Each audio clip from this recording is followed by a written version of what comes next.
오늘 말씀은 출애굽기 13장입니다.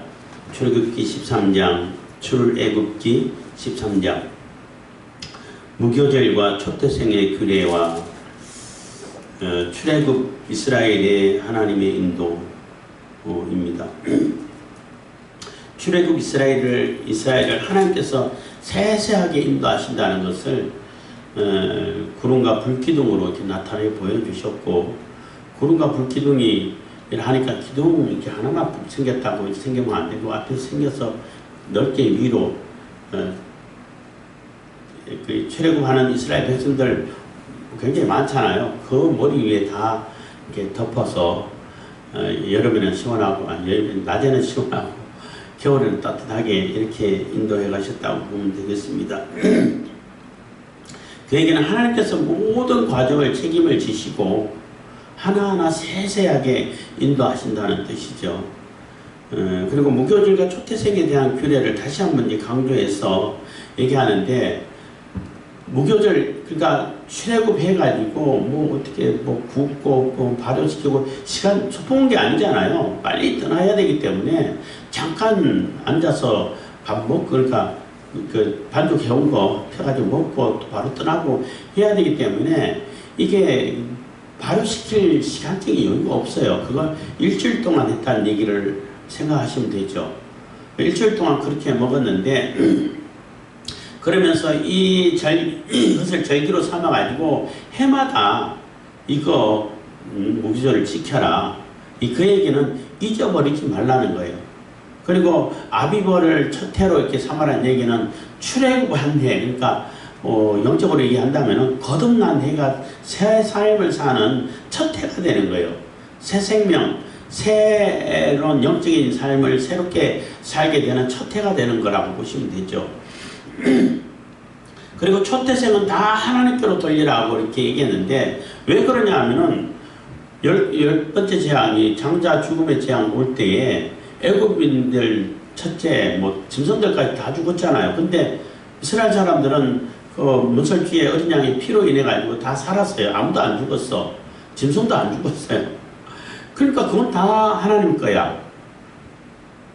어차피 다 죽어야 되는데 하나님께서 살려주셨으니까 다 하나님 거라는 거예요. 그게 모든 구원받은 백성도 똑같아요. 장자가 하나님의 것이라는 얘기는 차자는 보면 관계가 없나, 그게 아니고 장자가 하나님 것이라고 하는 얘기는 전부 다 하나님 것이야 하는 얘기가 되는 거예요.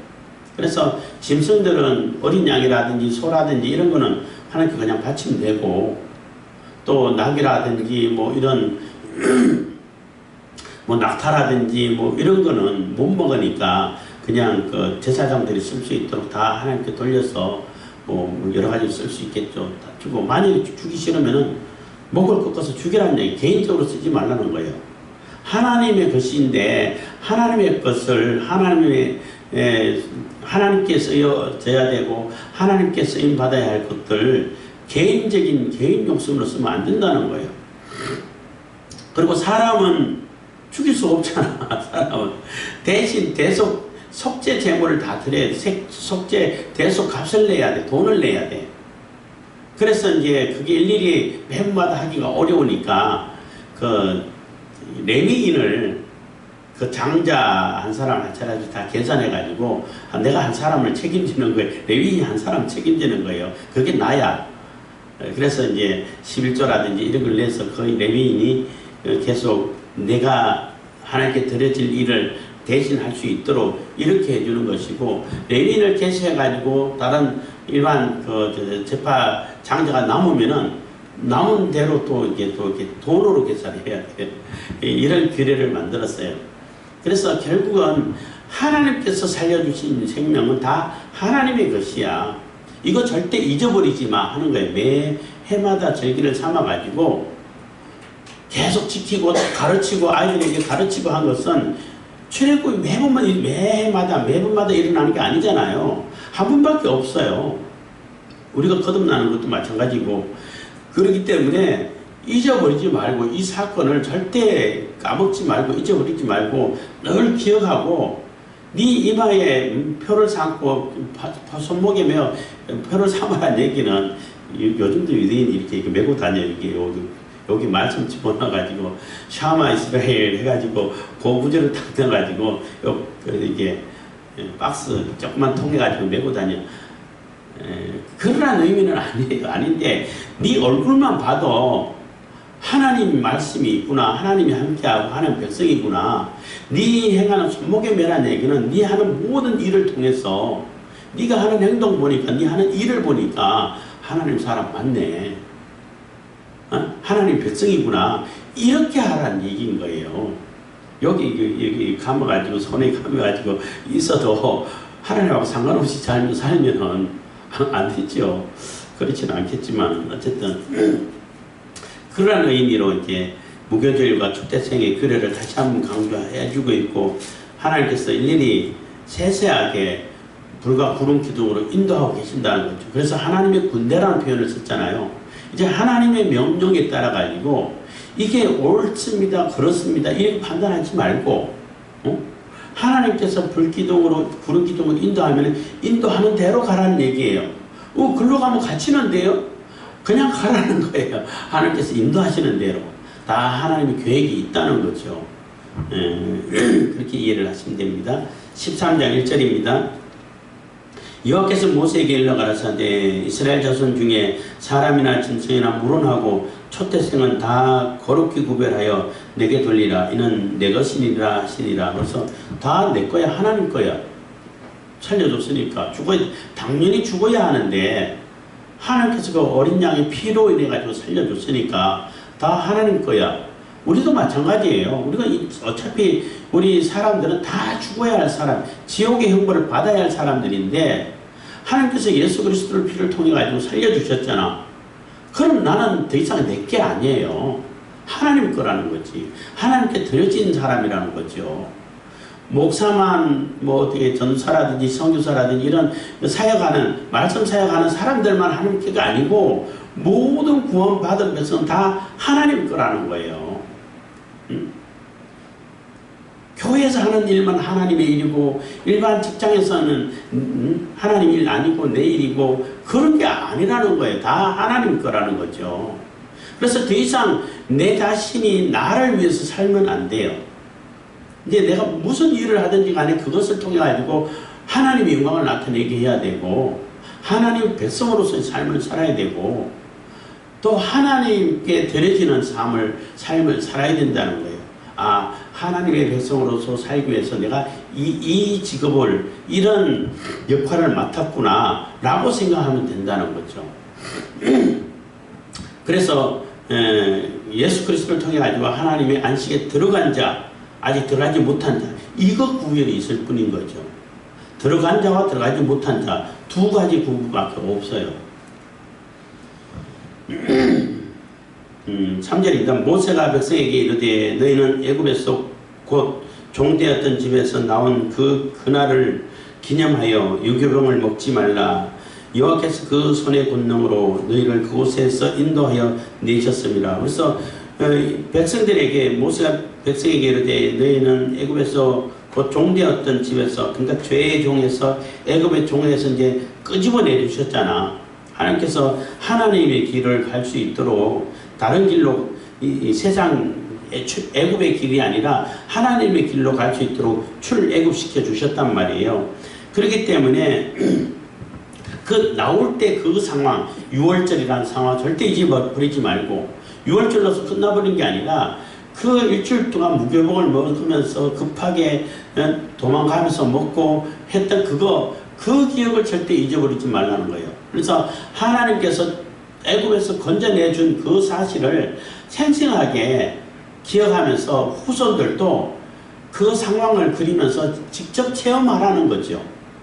6월절 물론 애굽에서 아주 실감나게 죽음의 사자가 넘어가는 그러한 상황은 아니지만 그래도 6월절을 지키면서 이 피가 우리를 구원하구나, 우리 민족을 구했구나, 그리고 또 이렇게 딱딱하고 별로 맛없는 그런 빵을 먹으면서 일주일간 지냈구나, 도망갔구나, 애굽에서 멀리 떨어져 갔구나, 이걸 기억하라는 거예요. 그리고 그 절기를 지키면서 그 후손들도 계속 반복 학습하면서 이랬었구나, 구원의 원리가 이렇게 작동되는구나 라는 것을 알아라는 거죠. 그래서 그날을 기념하여 유교병을 먹지 말라. 그래서 이제는 뭐 이미 다 지났고 뭐 주변에 빵도 많고 먹을 것도 많고 뭐 부드러운 거 먹으면서 대강 지키면 되니 그러지 말라는 거예요.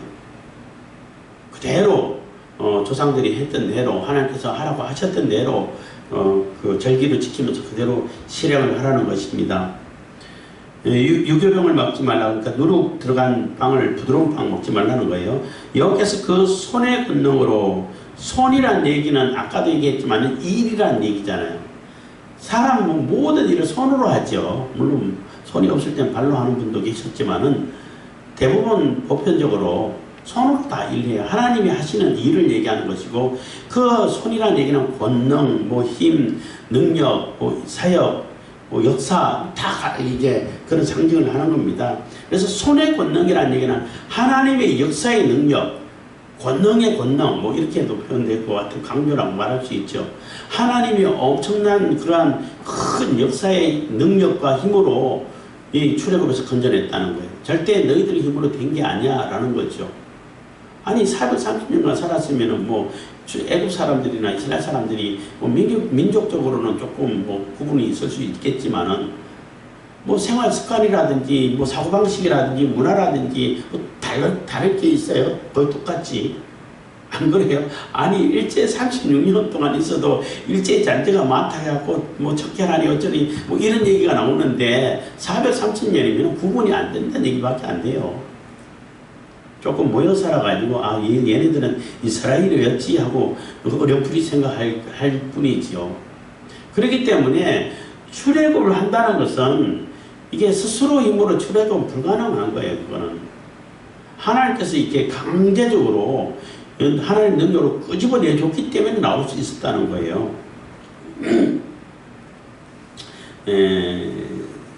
그것을 인도하여 내셨음이니라. 4절 아비벌 이날에 너희가 나왔으니, 그래서 아비벌에 나왔기 때문에 그 날을 이제 첫 해로 다시 시작하는 겁니다. 그래서 인생이 새로운 인생이 시작된다는 거죠. 거듭났을 때도 마찬가지고 출애굽해가지고 사는 인생은 애굽에서의 삶 인생을 다 정리하고 새로운 삶이라는 얘기예요. 거기서 뭐 고쳐 살고 이런 게 아니라 계속 연장되는 삶이 아니라 완전히 새로운 삶이라는 얘기인 거예요. 새로운 나를 이렇게 정하라는 것은 5절 여호와께서 너를 인도하여 가나안 사람과 헷 사람과 아모리 사람과 히위 사람과 여부스 사람의 땅 곧 내게 주시려고 네 조상에게 맹세하신 바 젖과 꿀이 흐르는 땅에 이르게 하시거든. 너는 이달에 이 예식을 지켜. 그래서 이렇게 약속의 땅에 들어가게 되면은 거기서도 약속의 땅에 들어가서도 이 절기를 계속 지키라는 겁니다. 6절 7일 동안 무교병을 먹고 제7일에는 여호와께 절기를 지키라. 그래서 7일 동안 무교절을 지키고 그럼 그 다음에 또 안식일이 되잖아요. 안식일이 6월절이 안식일이 되니까 6월절 지키고 무교절 일주일 지키고 그 다음에 안식일날 또 이렇게 절기를 지키는 거예요. 모여서 성례하고 예배드리고 제사드리고 하는 거죠.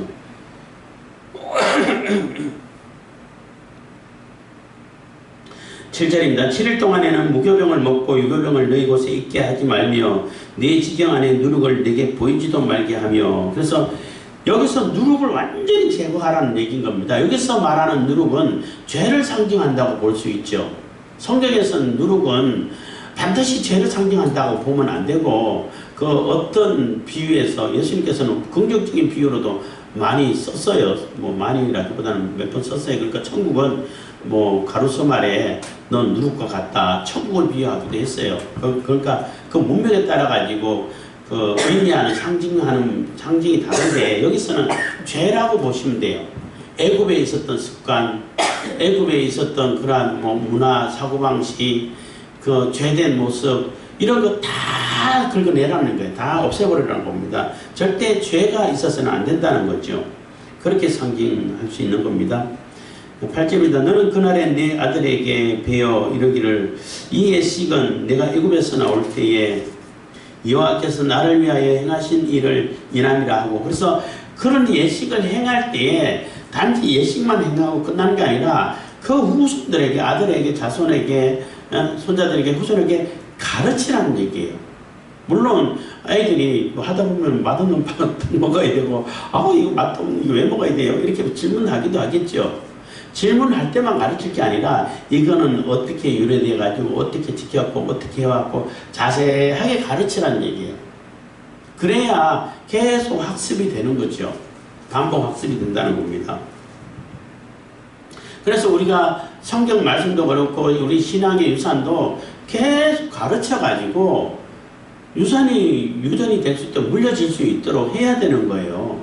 요즘은 이게 자꾸 이제 어떤 교회에서 자꾸 예배당 짓는데 자꾸 신경 써가지고 속상하기도 했는데, 아니 잘 갖춰져 있는 예배당이 있는데 뭘 또 새로 이사회가 짓고, 지금 그럴 정신이 아니에요. 거기에 집중할 게 아니라 그게 안정이 됐으면은, 빛도 없고 안정이 됐으면은 교육하기 얼마나 좋아요. 어떻게 하면 이 신앙 유산을 물려줄까? 어떻게 하면 성경을 바로 깨달을 수 있을까? 성경을 봐도 일반 성도들이 봐도 이거는 이 말씀이지 이렇게 그렇지 스스로 묵상할 수 있고, 이런 수준까지 그걸 올려줘야지, 가르쳐가지고 교육을 시켜줘야지. 그 교육에 관심을 가져야 되고, 또 이 사회에 말씀을 어떻게 적용해 갈 것인가, 우리가 이 사회 현상을 어떻게 해석하고 어떻게 대비할 것인가, 여기에 집중을 해야죠. 아직도 70년대, 80년대 생각해가지고, 예배당 옮겨가지고 어디가 크게 지으면 뭐 엄청나게 부흥되고, 요즘 그런 일이 안 일어나요. 거기 있다가 딴 데 가면은 손해보면 손해봤지, 이익은 안 봐요. 저 시골 가가지고 지어놓으면 누가 가나요, 거기? 시골에 있는 사람은 어차피 다 올라올 판인데. 그러니까, 그거 참, 너무 참 안타깝고, 좀 너무 지금 시대를 잘 이렇게 분별을 못한다는 생각이 들어가지고 얘기를 좀 언급합니다만은 지금 그럴 때가 아니에요. 우리 교회처럼 요주 정도 규모만 돼도 방송 시스템은 잘 돼 있으면은 전 세계적으로 이렇게 메시지를 전할 수 있는 그런 여건이 갖춰져 가고 있어요. 그렇기 때문에 얼마나 좋은 세상이 오고 있어요. 그러니까 그런 데 더 집중해야 되는 것이 맞는 것입니다. 그래서 아이들에게, 후손들에게, 또 이들에게 계속 가르칠 수 있는 그러한 게 환경을 만들어가고, 여건을 만들어가고, 또 뭐 이벤트라든지, 이벤트가 아니라도 또 그런 소스를 만들어갈 수 있으면은 그게 맞는 거예요. 요즘 또 전도해도 안 먹히잖아.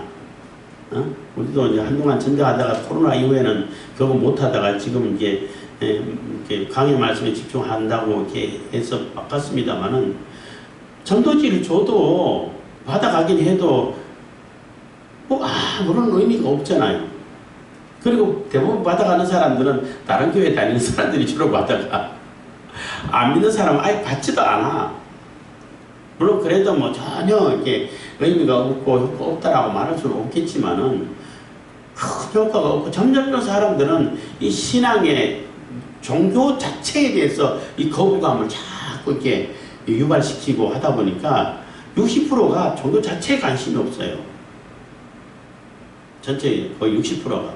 나머지 40%는 여러 종교가 있는데, 그 중에 요즘 지난 뭐 이렇게 정권에서도 그랬고 지금도 뭐 그런 분위기가 뭐 지금은 훨씬 덜하지만은, 교회를 너무나 이렇게 나쁘게 이게 이미지화 시켜놨기 때문에 범죄 집단 수준으로 이렇게 막 이미지를 만들어 놨기 때문에 교회를 더 거부하게 돼 있다고, 사람들이. 그런 상황에서 전도지 주니까 뭐 별 이렇게 참 안타까운 모습밖에 안 보이는데, 그렇기 때문에 어떻게 하면은 내가 아는 사람들, 주변에 있는 사람들에게 말씀을 좀 더 잘 가르칠 수 있을까? 말씀을 보는 눈을 열게 해줄 수 있을까? 이런 데 우리가 집중하고 관심을 가지는 것이 오히려 더 효과적이지 않을까라는 생각을 잠깐 해보는 것입니다. 9절입니다.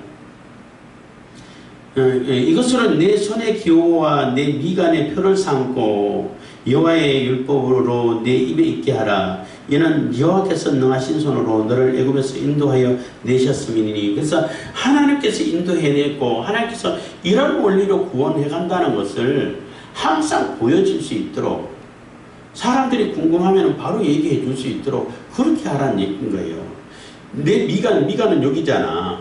근데 얼굴 보면은 하나님 말씀이 저기 있네.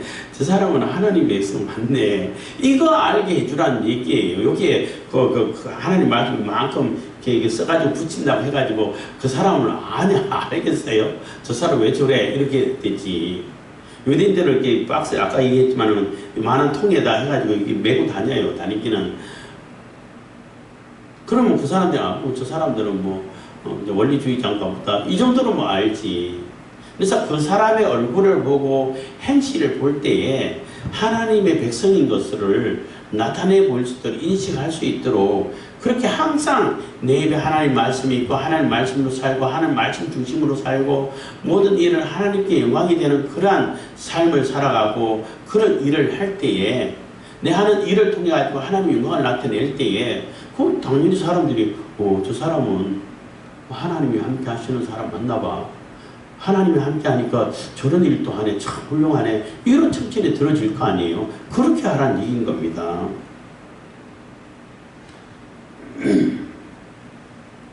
그래서 내 미간로에 표를 삼고 여호와의 율법으로 그러니까 내 손의 기호와 손의 기호 내 미간의 표 삼고 여호와의 율법으로 내 입에 있게 하라. 이는 여호와께서 능하신 손으로 너를 애굽에서 인도하여 내셨음이니 10절입니다. 연년이 기한에 이르러 이 규례를 지킬지니라. 그래서 연년이라는 얘기는 해마다라는 뜻이에요. 해마다 매년마다 이런 뜻입니다. 이게 기한이 이르러가지고 이 규례를 지키라는 것입니다. 11절 여호와께서 너와 네 조상에게 맹세하신 대로 너를 가나안 사람의 땅에 인도하시고 그 땅을 내게 주시거든. 그래서 너희들이 약속의 땅으로 들어가거든. 그 가나안의 풍습에 물들지 말고 하나님께서 정해주신 대로 그렇게 살아라 하는 것입니다. 하나님의 백성은 하나님의 법대로 살아야 되는 거죠. 그게 하나님의 백성인 거죠. 하나님의 백성이라고 말은 하는데 유대인들은 할례는 받았는데 하나님 법하고 상관없이 살면은 하나님 백성 아니에요. 아무리 할례 받았다 하더라도 그 법대로 살아야 되는 겁니다. 11절 여호와께서 너와 네 조상에게 맹세하신 대로 하나님께서 언약을 하신 대로 약속하신 대로 이렇게 약속의 땅을 주신다는 거죠. 너를 가나안 사람의 땅에 인도하시고 그 땅에서 내게 주시거든. 12절 너는 무릇 초태생과 내게 있는 생축의 초태생을 다 구별하여 여호와께 돌리라. 수컷은 여호와의 것이니라. 하나님께서 살려주셨기 때문에 다 하나님 거라는 거죠. 우리 구원받은 백성들이 다 하나님 거예요. 그래서 내 마음대로 이렇게 함부로 막 이렇게 살면 안 돼. 내 육신조차도 그 영지주의자들 영향을 받아 육신은 버려질 거니까 아무렇게 해도 돼. 그렇지 않다는 거예요. 내 육신조차도 하나님 거기 때문에 하나님께서 쓰시고자 한 대로 하나님의 기쁨을 위해서 하나님의 영광을 나타내기 위해서 이렇게 쓰여져야 된다는 거예요.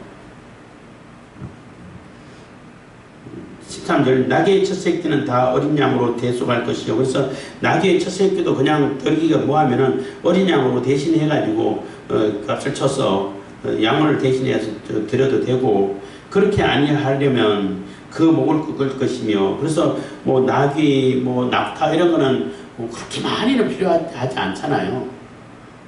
짐 옮기고 어디 왔다 갔다 할 때 제사장들 타고 다닐 수도 있으니까 조금 필요하겠지만 많이 안 필요하니까 그것을 하나님께 드리려면 너무 많으니까 어린 양으로 대신 대체해가지고 드릴 수 있다는 겁니다.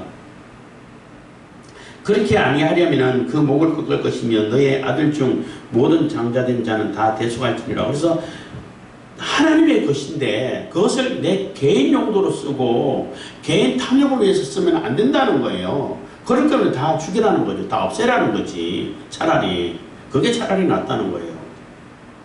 그러니까 우리도 마찬가지로 대속하고 대속에 값을 내고 했겠지만은 그래도 내가 하나님께 드려진 자이기 때문에 하나님의 뜻을 따라서 살아야 된다는 거예요. 이제 내 개인 욕심으로 살면 안 돼. 아까 얘기했던 것처럼 그 하나님의 안식에 들어간 자는 자기 일을 쉰다 그랬거든. 자기 일을 신다는 얘기는 아무 일 안 한다는 얘기가 아니고 내가 하는 일마다 다 내 일이 아니야. 하나님의 일이야. 개인의 일이 아니야. 그래서 하나님께서는 경건을 이익의 재료로 삼는 사람들을 아마 더 크게 심판하실 거예요. 차라리 일반 사람들은 그 사람은 원래 심판받으니까 계획된 대로 예비된 대로 심판받겠지만은 경건을 이익의 재료로 삼는 사람들은 너무나 교묘하고 하나님을 더 심하게 모욕하고 모든 사람들을 오히려 잘못 왜곡되게끔 만들었기 때문에 그 죄가 더 큰 거예요.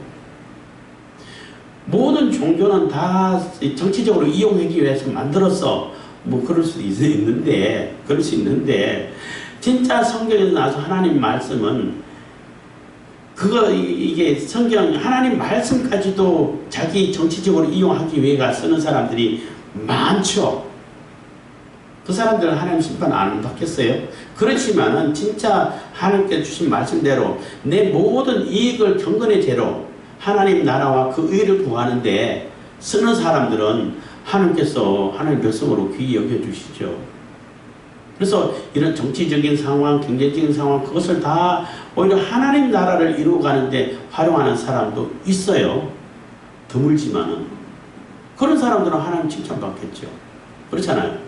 그렇게 쓰라는 겁니다. 그래서 개인적으로 절대 쓰지 말라는 거죠. 14절입니다.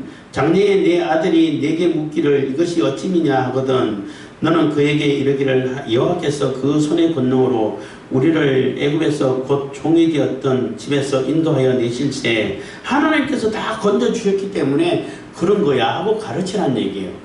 출애굽할 때 우리 힘으로 된 게 아니고 다 하나님께서 다 건져주셔서 하나님의 권능으로 역사로 심지어는 10가지 재앙을 내려가면서 하나님께서 강제로 그 죄된 애굽에서 꺼집어내 주셨어. 그렇기 때문에 다 하나님 거야. 너도 다 하나님 거야. 하나님 것이기 때문에 하나님 말씀대로 살고 하나님 백성으로 살아야 돼. 이렇게 가르치라는 얘기인 거예요. 15절 그때 바로가 강팍하여 우리를 보내지 아니하매 여호와께서 애굽 나라 가운데 처음 낳은 것을 사람의 장조로부터 생축에 처음 낳은 것까지 다 죽이신 고로 초태생의 수것은 다 여호와께 희생으로 드리고 우리 장자는 다 대속하나니 그래서 그때 하나님께서 애굽의 장자를 다 치실 때 다 어차피 죽은 목숨이었죠. 그렇죠? 누구든 간에 다 죽은 목숨이고 죽을 수밖에 없던 목숨인데 하나님께서 그 어린 양의 피를 대신에 보고 살려주셨기 때문에 이거는 하나님 거야 라고 선언이 되는 겁니다. 그래서 이런 절기를 지키고 너는 이제 다 하나님 것이야 이렇게 되는 거예요. 16절 이것으로 내 손의 기호와 내 미간의 표를 삼으라 여호와께서 그 손의 권능으로 우리를 애굽에서 인도하여 내셨음이니라 할지니라. 그래서 몇 번 강조를 하잖아요. 네 이마에 하나님 말씀이 있어야 돼. 네 얼굴에 네 모습 속에서 이미지 속에서도 하나님 말씀이 보여져야 돼. 이런 얘기인 거예요. 저 사람 보면은 하나님 말씀이 있는 것 같아. 이렇게 보여줘야 되는 거예요. 그리고 네가 행하는 손 행실, 내 손에 기호를 삼는 얘기는 네 하는 일을 보니까 야 사람 살리는 일이고 하나님께서 기뻐하실 일이고 평화를 만들어가는 일이고 사람들을 이렇게 용기를 붙들어주는 일이고 이거 네 하는 일이 정말 귀한 일이야. 너는 없으면 안 될 사람, 이 사회에 없으면 안 될 사람이야. 이렇게 하라는 얘기인 거예요. 그게 하나님이 일을 하는 거예요. 그래서 내 손에 기호를 삼고 미간에 표를 잡으라는 얘기는 그렇게 하라는 얘기인 겁니다. 여기 이렇게 성경 구절 붙여가지고 이마에 붙이고 다니고 여기 성경 구절 붙여가지고 붙이고 다니면은 그렇게 알아줍니까? 뭐 하세요? 그럴 거 아니에요. 그런 의미가 아니에요. 하나님이 뭐 바본가요? 그러니까 볼 때마다 하는 일마다 다 하나님의 백성으로서의 삶을 살고 그런 모습까지도 나타내 보이라는 거죠. 악은 모양이라도 보려다 하는 그 반대적인 상황이라고 보면 되죠. 악한 것은 모양이라도 보려. 흉내내지도 마. 이렇게 되는 거잖아요. 그것처럼 조금 적극적인 의미에서는 하나님 말씀을 내 이미지 속에라도, 모양 속에라도 나타나게 하라는 거예요. 속은 하나도 없는데 모양만 나타나면 그건 뭐 별 큰 의미가 없겠지만, 네가 삶 그 자체가 하나님의 백성으로서 삶을 살아가는 겁니다. 16절, 이것으로 네 손에 했고, 17절입니다. 바로가 백성을 보낸 후에 블레셋 사람의 땅의 길은 가까울지라도 하나님이 그들을 그 길로 인도하지 아니하셨으니 이는 하나님이 말씀하시기를 이 백성이 전쟁을 보면 뉘우쳐 애국으로 돌아갈까 하셨음이니라. 해서 그게 고센 땅에서 그 지중해 해안길을 따라가지고 블레셋으로 들어가면은 한 일주일이면 간다고 그래요. 일주일이면 가요. 가는데 글로 안 갔다는 거지. 글로 가면은 하나님의 군대라는 말을 이렇게 쓰긴 했지만은 이스라엘 백성들이 뭐 군대 군사훈련 받은 적이 있고 뭐 전쟁 한번 해본 적이 있어요. 노예 역할을 했는데 노예들에게는 전쟁 안 시키잖아. 왜 안 시키냐면 전쟁 기술 안 가르쳐요. 와네들이 가르쳐 놨다가 걔네들이 반란하면 어떻게 감당하려고, 숫자도 많은데. 전혀 전쟁에 참여시키지도 않아요. 근데 그때는 블레셋이 엄청 맹위를 떨칠 때잖아요. 지금도 블레셋 때문에 그 전쟁하고 있지만은, 뒤에는 애국 군대가 따라오고, 앞에는 그 강력한, 그때 철기 문화가 블레셋에게 있다고 했는데, 그 무기를 들고 나오면은 이스라엘 백성들이 버틸 수 있을까?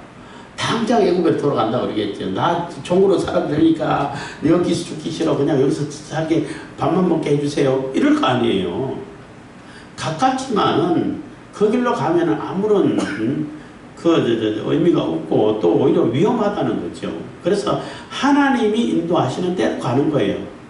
저기 가까운데 글로 가면 되지 뭐 이쪽으로 갑니까? 이럴 필요가 없어요. 그냥 하나님께서 계획하신 대로 가면 돼요.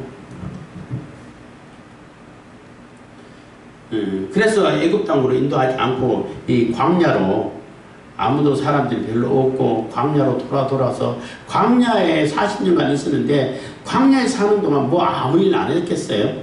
스스로 할 수 있는 일은 없어요. 근데 하나님께서 뭘 하셨을까? 이스라엘 백성들에게 하나님 말씀에 순종하는 훈련을 시키는 거예요. 뭐 물이 없을 때 하나님께 기도하면 물 주시고, 하나님 말씀대로 살면 이렇게 모든 일들이 다 풀어지고, 또 가나안 땅 열리게 되고, 요단강도 건너가게 되고, 하나님 외에는 너희들이 살 수 있는 길이 없다는 것을 계속 반복 학습하는 거예요. 그 훈련시키고 훈련장이라고 생각하시면 되는 겁니다. 그래서 블레셋 사람의 길로 인도하지 않았다는 겁니다.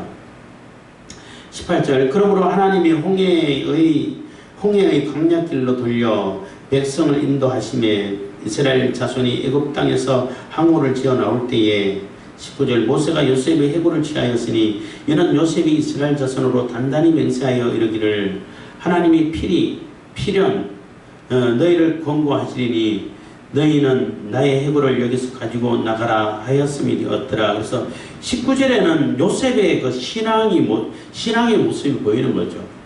요셉이 애굽 총리로 있으면서 일단 애굽에 내려와서 우거하고 있지만은, 나그네로 살고 있지만은 반드시 하나님께서는 약속의 땅으로 인도할 것이다. 그 믿음이 너무나 확실하게 있는 거예요. 그래서 애굽에서는 임시 장례를 치는 거, 완전한 장례를 안 치르고 뭐 미라를 만들어 가지고 이렇게 해놨겠죠. 갈 때에 내 유골을 다 가져가라는 얘기예요. 해골은 머리만 가져가라는 얘기가 아니라 유골을 다 가져가라는 얘기예요. 또 그때는 또 이렇게 미라로 만들어 놨기 때문에 뭐 흩어져 있지는 않겠죠. 그 얘기는 요셉조차도 너무나 확실하게 하나님께서 반드시 출애굽시킬 거다는 거예요. 그게 이루어질 때에 나를, 내 유골을 데리고 가가지고 하나님이 약속의 땅에 묻어달라는 거예요. 그러면은 요셉의 장례식이 끝나는 거죠. 430년 이후에 그리고 40년 더 있었지 뭐 그렇잖아요. 그 이후에 이제 장례식이 끝나는 일이 되는 것인데, 그래서 19절은 요셉의 신앙을 보여주는 겁니다. 그래서 요셉조차도 너무나 확실하게 하나님의 언약이 이루어질 것을 확신하고 있었다는 것입니다. 그래서 그 요셉의 예언대로 그대로 실행되고 이루어지는 것을 모세를 통해서 보여주고 있는 거죠. 20절입니다. 그들이 숫곳에서 발행하여 광야 끝 에담에 장막치니, 여기 숫곳 에담은 뭐 정확히 어떤 지역인지 우리가 잘 알 수가 없어요. 그냥 추론할 뿐인 거죠. 여호와께서 그들을 앞에 행하사 낮에는 구름 기둥으로 그들의 길을 인도하시고 밤에는 불기둥으로 그들에게 비치사 주야로 진행하게 하시니, 낮에는 구름 기둥 밤에는 불기둥이 백성 앞에서 떠나지 아니하니라. 그래서 뭐 기둥이 앞으로 세워져 가지고 이렇게 뭐 나무처럼 펴져, 그렇게 보다는 공중에 떠 있었다고 보면 되겠죠. 공중에 구름이 꽉 차 있어서 낮에는 뜨겁지 않게끔, 안 뜨거우면은 뭐 살기 좋다 그러더라고. 그 습도가 별로 없어서 별로 안 덥고, 그 겨울에 밤에는 너무 춥다고 그래요. 온도 차이가 워낙 커가지고. 그래서 따뜻하게 난로가 되면은 뭐 이불 안 덮어도 사는데 지장도 없죠. 그래서 그 구름 위를 계속 가는 데마다 이게 따라갔다고 볼 수 있는 거죠. 그 얘기하니까 제가 학생 때 중학교 때인데 그 유급이란 거기 분교 가가지고 수련회 마치고 올 때에 그 놀라운 경험을 한 적이 있죠. 나는 몰랐었는데 마치고 내려올 때 비가 수같이 내렸다는 거예요. 어마어마한 소나기가 내렸는데, 소나기도 잠깐 오고 말 게 아니라, 그래서 다들 오늘 내려온다 했는데 애들이 내려오는데 다들 우산 이카 들고 다 마중 나오는데 우리는 비 한 방울 안 맞았어요. 내가 제일 마지막에 이제 그 늦게 도착했단 말이야. 앞에 다 가고. 그래서 앞에 그렇게 마중 나왔다는 소리만 들었지 직접 보지는 못하고, 어쨌든 간에 뭐 그 길을 가다가 어떤 사람들은 막 비길에 맞다가도 여기 비는 안 오네 하고 지나가는 사람도 만나기도 했고. 근데 내가 맨 마지막에 도착했는데, 내가 그 교회 그 현관 그때는 이렇게 나와 있었는데, 거기 딱 들었으니까 뒤에 비가 엄청 쏟아지더라고. 비가 오네 이렇게 했는데, 알고 봤더니 우리가 가는 고기만 우산처럼, 자연 하나님께서 씌워준 우산처럼 비가 안 맞았어요. 근데 물어보니까 한 번도 비 멈춘 적이 없다는 거예요. 계속 비가 없어같이 쏟아졌다는 거예요. 그래요? 우리 비 하나도 안 맞았는데. 이런 경험을 한 적이 있는데, 그것처럼 구름 기둥, 불 기둥도 계속 따라가면서 이렇게 가고, 그것도 표시도 되죠. 기둥이 이제 높이 넣어가지고 이게 움직이면은 열심히 더 따라가야 되고, 또 이게 약간 내려와가지고 멈춰있으면 멈춰있고, 이렇게 가는 거죠. 그 얘기는 순간순간 모든 일 처음부터 끝까지 다 하나님께서 인도하시고 이끄신다는 거예요. 그래서 그 불기둥, 구름기둥 밖으로 나가면은 못 살지. 그거 더워서 어떻게 살고 추워서 어떻게 살아요. 그리고 다른 뭐 전쟁 좋아하는 사람들이 다 잡아갈 텐데. 그래서 절대 거기서 하나님이 보호 아래서 벗어나지 말라는 얘기예요. 기도하겠습니다. 사랑해 주시는 감사합니다. 이 시간에도 은혜와 복을 베푸신 감사드립니다.